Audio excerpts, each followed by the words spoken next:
اللہ اے اللہ اے اللہ نحمده ونصلي على رسوله الكريم أما بعد أحسن الكلام كلام الله وأحسن الهدي هدي محمد صلى الله عليه وسلم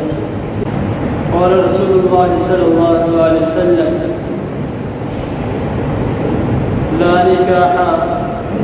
إلا بولي. حضرات محترم، آج جس موضوع کا میں نے اختیار کیا، جس موضوع کو میں نے سلیکٹ کیا اور جس بارے میں بات کرنے لگا ہوں، معذرت کے ساتھ وہ بہت سے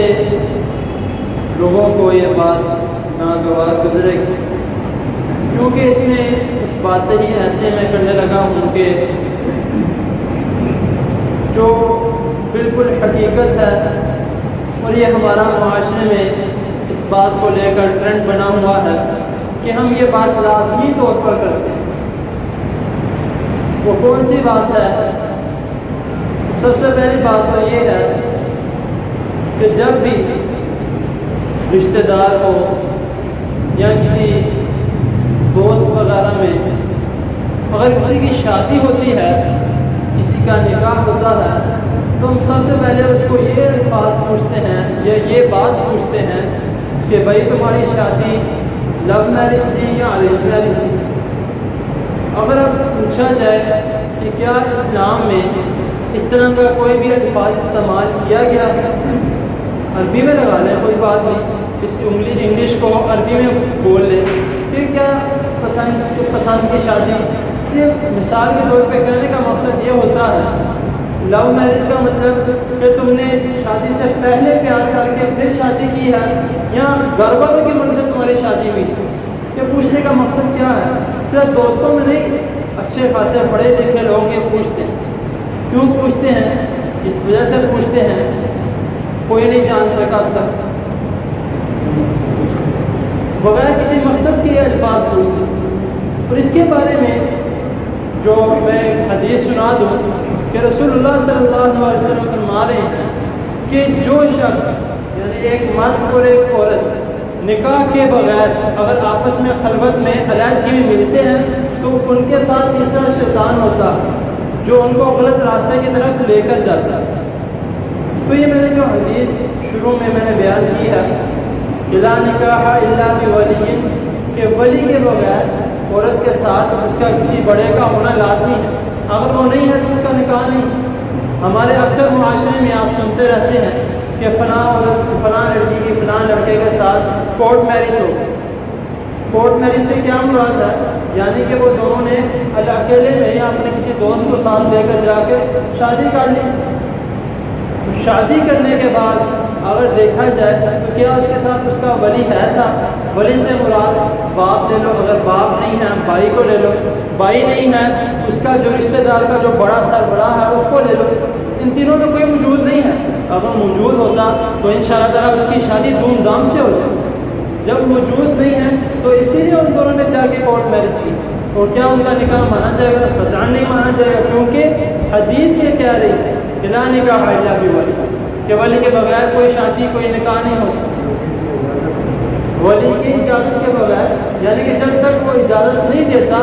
آپ اکثر دیکھتے ہیں جب نکاح ہو رہا ہوتا ہے جو امام یا کوئی قاضی صاحب جب نکاح پڑھانے لگتے ہیں وہ کیا کہتے ہیں؟ سب سے پہلے حاج صاحب اجازت ہے میں اس بچی کا نکاح پڑھانا شروع کروں؟ یعنی کہ وہ باپ کے بیٹے کے باپ سے نہیں پوچھتے، بیٹی کے باپ سے پوچھتے کہ مجھے اجازت ہے میں اس کا نکاح پڑھانا شروع کروں؟ تو اگر قرآن جی یہ فرما رہا ہے یہ غلط نہیں ہے۔ قرآن جی کہتا ہے اگر تمہیں کوئی عورت اس بنا پر اچھی لگتی ہے کہ وہ دیندار ہے، پردہ کرتی ہے، اچھا اخلاق ہے، اگر اس بنا پر اچھی لگتی ہے تو تم اس کے گھر نکاح کا پیغام دے دو۔ یہ نہیں کہ اس کو اٹھا کے گھر لے جاؤ، اس کے گھر نکاح کا پیغام بھیجو، اگر اس کے گھر والے مانتے ہیں تو اچھے طریقے سے تمہارا نکاح کیا جائے گا۔ اگر وہ نہیں مانتے تو ظاہر سی بات آ گئی، افراد دیتے ہیں کہ نہ کر دیتے ہیں، کوئی بات نہیں،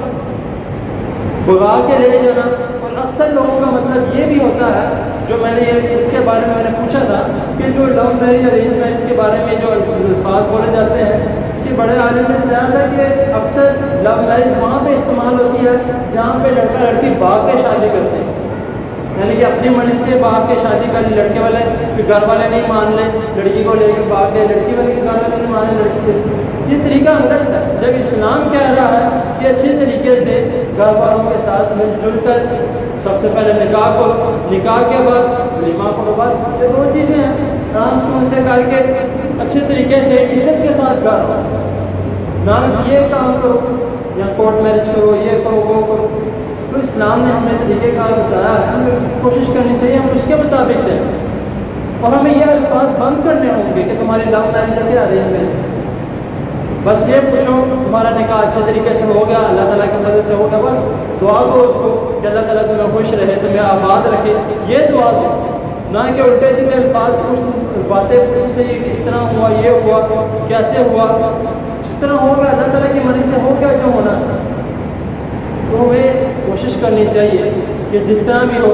اور اس کے بارے میں رسول اللہ صلی اللہ علیہ وسلم کیا فرما رہے ہیں کہ اگر تمہارے پاس مال و دولت ہے تو اچھے طریقے سے شادی کرو، اگر نہیں ہے تو کم پیسے میں گزارا کر لو، اس کا کوئی گناہ نہیں کہ کوئی کہتا ہے کہ اس نے اتنے پیسے لگائے ہیں تو میں نے کیوں نہیں لگائے، مجھے بھی لگانے چاہیے۔ اللہ تعالیٰ نے جو استطاعت دی ہے اس کے مطابق اپنا انتظام کرو، نہ کہ لوگوں سے قرض لے کے، لوگوں سے ادھار پیسے لے کے، لوگوں سے بے باک پیسے لے کے بعد میں وہ جا کے اپنے بیٹی کا یا اپنے بیٹے کا نکاح کر لیتے ہیں، بعد میں وہ جو قرض لینے والے ہیں وہ اپنے کام کرتے رہتے ہیں۔ جتنی اللہ تعالیٰ نے استطاعت دی ہے اس کے مطابق آپ اپنا کام کرو، کوئی بات نہیں۔ اور یہ رواج جو ہمارا بن چکا ہے کہ مہندی بھی کرنی ہے، برات بھی کرنی ہے، اس کے پہلے فنکشن بھی کرنے ہیں، آپ اکثر دیکھ لیں کہ بہت سے ایسے گھر ہیں، غریب ہوں یا امیر ہوں، بہت سے ایسے گھر ہیں جن کی پورا مہینہ شادی کی دعوتیں چلتی رہتی ہیں، وہ کس چیز کی دعوت ہے کوئی پتہ نہیں، آج فیئرویل پارٹی ہے، آج لڑکی کے دوست آ رہے ہیں، آج لڑکے کے دوست آ رہے ہیں، آج مہندی ہے، آج یہ ہے وہ جو قرآن جی ہمیں سکھا رہا ہے، جو حدیث نبی ہمیں سکھا رہی ہے، ہمیں چاہیے ہم اس کے مطابق چلیں۔ کیا چیزیں ہیں؟ صرف اور صرف ایک نکاح ہے، دوسرا ولیمہ، بس کام ختم۔ اب یہ بھی آج کل یہ بھی ٹرینڈ چل چکا ہے کہ نکاح پہلے ہو جاتا ہے اور